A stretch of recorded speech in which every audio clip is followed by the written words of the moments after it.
প্রিয় শিক্ষার্থী বন্ধুরা, তোমাদের জন্য এখানে বাংলা ভাষার ব্যাকরণ ও নির্মিতি নবম দশম শ্রেণীর বই থেকে পরিচ্ছেদ 1 ভাষা ও বাংলা ভাষা, এখান থেকে মূল রিডিং থেকে আমি কিছু গুরুত্বপূর্ণ তথ্য দেব। পাশাপাশি ওই পৃষ্ঠে আমাদের আরও একটা অনুশীলনী রয়েছে, অনুশীলনীর প্রশ্নের উত্তর আমরা দিব। তো চলে যাচ্ছি মূল পড়া থেকে।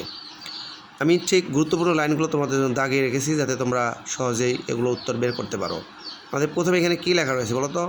শব্দের গুচ্ছ দিয়ে বাক্য গঠিত হয়। বাক্য গঠিত হলো কীভাবে? শব্দ দিয়ে না, বর্ণ দিয়ে যেমন কি হয় শব্দ হয়, ইংলিশে কিন্তু লেটার দিয়ে কি হয় ওয়ার্ড হয় না, আর ওয়ার্ড দিয়ে সেন্টেন্স হয়। ঠিক তেমনই তাহলে শব্দের গুচ্ছ দিয়ে কী হলো? বাক্য গঠিত হলো। বাক্য দিয়ে কি হয়? মানুষ মনের ভাব প্রকাশ করে থাকে, তাই না? বাক্য দিয়ে মানুষ মনের ভাব আদান প্রদান করে থাকে। আচ্ছা, মনের ভাব প্রকাশক বাক্যের সমষ্টিকে কি বলে? ভাষা বলে। এরপরে সভ্যতার অগ্রগতিতে মুখের ভাষা কিন্তু ক্রমান্বয়ে লেখার ও ছাপার ভাষাতে পরিণত হয়েছে, তাই না? আচ্ছা, চোখ দিয়ে কিন্তু পড়াশোনা করা হয়। তো দৃষ্টি প্রতিবন্ধীদের কি চোখ আছে? নাই। তাদের ভাষাকে উঁচু নিচু করে তৈরি করার ও হাত দিয়ে অনুভব করার একটা কৌশল আবিষ্কার করা হয়েছে, সেটার নাম কি? ব্রেইল পদ্ধতি। বাক প্রতিবন্ধীদের বোঝানোর জন্য বিভিন্ন ধরনের ইশারা ভাষাও তৈরি করা হয়েছে। জনগোষ্ঠী ভেদে ভাষার বৈশিষ্ট্য আলাদা হয়, ভাষাও কিন্তু আলাদা হয়ে থাকে, তাই না? পৃথিবীতে কয়েক হাজার ভাষা রয়েছে। আচ্ছা, বাংলা কিন্তু তাদের মধ্যে একটা। তো এখন বাংলা জনগোষ্ঠী যে ভাষা দিয়ে মনের ভাব প্রকাশ করে তাকে কি বলে? বাংলা ভাষা। ইংরেজরা যে ভাষায় কথা বলে তাকে কি বলে? ইংরেজি ভাষা। আরব দেশের লোকেরা যে ভাষায় কথা বলে তাকে আরবি ভাষা বলে। বাংলা ভাষায় কথা বলে প্রায় 30 কোটি মানুষ। বাংলাদেশে 16 কোটি, ভারতের পশ্চিমবঙ্গে 10 কোটি মানুষের বাস। এছাড়া ত্রিপুরা, আসাম, বিহার, ঝাড়খণ্ড,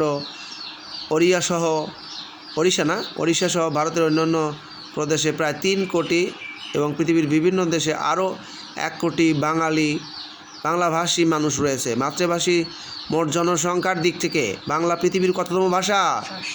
ষষ্ঠ। বাংলাদেশের রাষ্ট্রভাষার নাম কি? বাংলা। এখন এইখানে দেখো আরও তথ্য আছে। বাংলা ভাষাও ইন্দো ইউরোপীয় ভাষা পরিবারের সদস্য। বাংলা ভাষার নিকটতম আত্মীয়র নাম কি? অহমিয়া ও ওড়িয়া। ধ্রুপদী ভাষা সংস্কৃত এবং পালির সঙ্গে বাংলা ভাষার কি রয়েছে? ঘনিষ্ঠ সম্পর্ক রয়েছে। এরপর প্রাকৃত ভাষা থেকে বাংলা ভাষার জন্ম হয়েছে। বাংলা ভাষার লিখিত রূপের প্রাচীনতম নিদর্শনের নাম কি? চর্যাপদ। প্রত্যেকটা ভাষার আঞ্চলিক বৈশিষ্ট্য আছে না, বৈচিত্র্য আছে, তাকে বলে উপভাষা।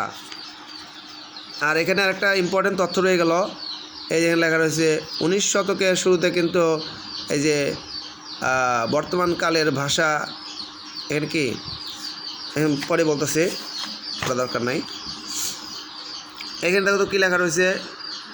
বাংলা ভাষার নিজস্ব লিপি আছে কিন্তু, তাই না? তার নাম বাংলা লিপি।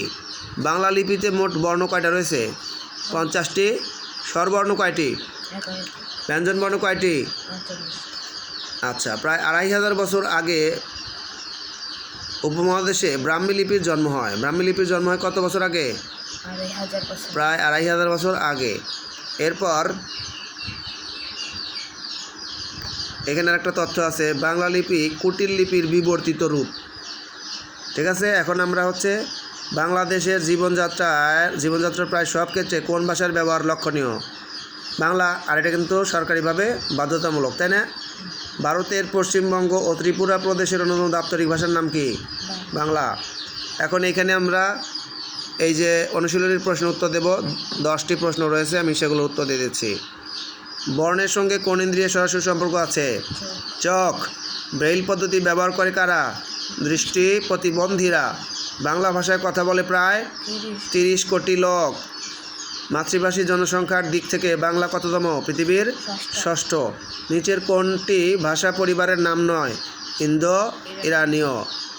ধ্রুপদী ভাষা হিসেবে স্বীকৃত সংস্কৃত ও পালি। নিচের কোনটি থেকে বাংলা ভাষার জন্ম হয়েছে? পূর্ব ভারতীয় প্রাকৃত। বাংলা ভাষার প্রাচীন নমুনা পাওয়া যায় কোথায়? চর্যাপদে। বাংলা ভাষার নিজস্ব লিপি কোনটি? বাংলা লিপি। ভারতের কোন প্রদেশের অন্যতম দাপ্তরিক ভাষা বাংলা? ত্রিপুরা। আমরা শেষ করলাম প্রথম পরিচ্ছেদ ভাষা ও বাংলা ভাষা। এরপরে আমরা দ্বিতীয় পরিচ্ছেদ দিব। তো ছোট ছোট এভাবে ক্লাস বানাবো একটা একটা করে, যাতে সবাই এই পড়াগুলো পেয়ে যায়। আল্লাহ হাফেজ।